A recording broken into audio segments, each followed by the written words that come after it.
Hi friends, அஸ்ஸலாமு அலைக்கும். இன்றைக்கி என்ன வீடியோனா, இட்லி தோசைக்கு ஏற்ற மாதிரி நம்ம வந்து புதினா மல்லியும் சேர்த்து தான் அரைச்சிருப்போம். இதில் வந்து புதினா மட்டும் வச்சு அரைக்கிறது நல்லாயிருக்கு.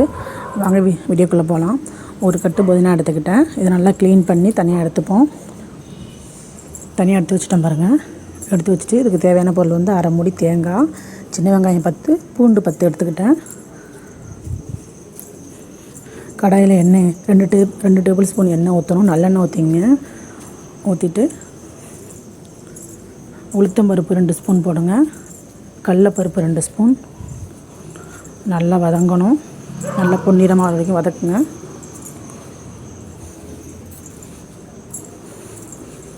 நல்லெண்ணெய் செஞ்சால் நல்லா டேஸ்ட்டாக இருக்கும். அதனால் நல்லெண்ணெய் ஊற்றிருக்கேன்.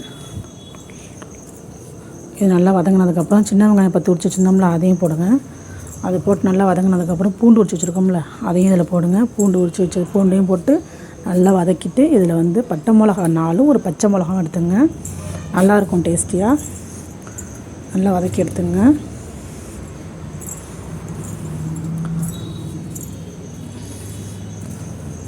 இந்த பொருளாக நல்லா வதங்கினதுக்கப்புறம் தேங்காய் எடுத்து வச்சுருக்கோம்ல, அந்த தேங்காய் அதில் போடுங்க.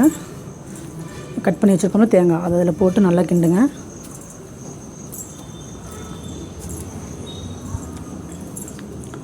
நல்லா கிண்ணதுக்கப்புறம் நம்ம க்ளீன் பண்ணி வச்ச புதினா இருக்குல்ல, அதை அலசிட்டு இதில் போடணும். 3 கைப்பிடி புதினா போட்டிருக்கேன். புதினா அளவு நம்ம கையால் 3 கைப்பிடி போட்டிருக்கேன்.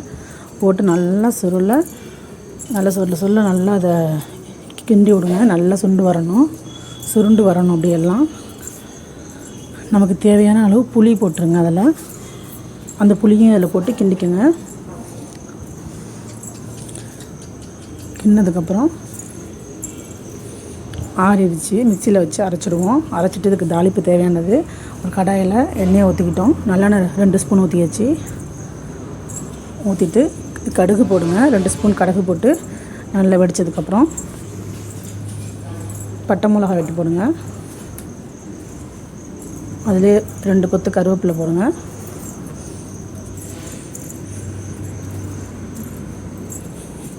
ரெண்டு கொத்து கருவேப்பிலையும் போட்டு நல்லா கிண்டிட்டு நல்லா பொரிஞ்சதுக்கப்புறம் அரைச்சி வச்சுருக்கோம்ல சட்னி, புதினா சட்னி அதில் ஊற்றணும். ஊற்றி நல்லா கிண்டி விடுங்க. முடிஞ்சு அவ்வளோதான். இந்த வீடியோ பிடிச்சிருந்தா லைக் பண்ணுங்கள், கமெண்ட் பண்ணுங்கள், ஷேர் பண்ணுங்கள், மறக்காமல் சப்ஸ்கிரைப் பண்ணுங்கள். இதில் பெருங்காயம் போட்டு கிண்டும் போது போட்டுங்க. இதில் கிண்டும் போது பெருங்காயம் போட்டுங்க. பெருங்காயத்தூள் போட்டுங்க. கட்டி பெருங்காயம் போட்டால் சூப்பராக இருக்கும், டேஸ்டியாக இருக்கும். இந்த வீடியோ பிடிச்சிருந்தா லைக் பண்ணுங்கள், கமெண்ட் பண்ணுங்கள், ஷேர் பண்ணுங்கள்,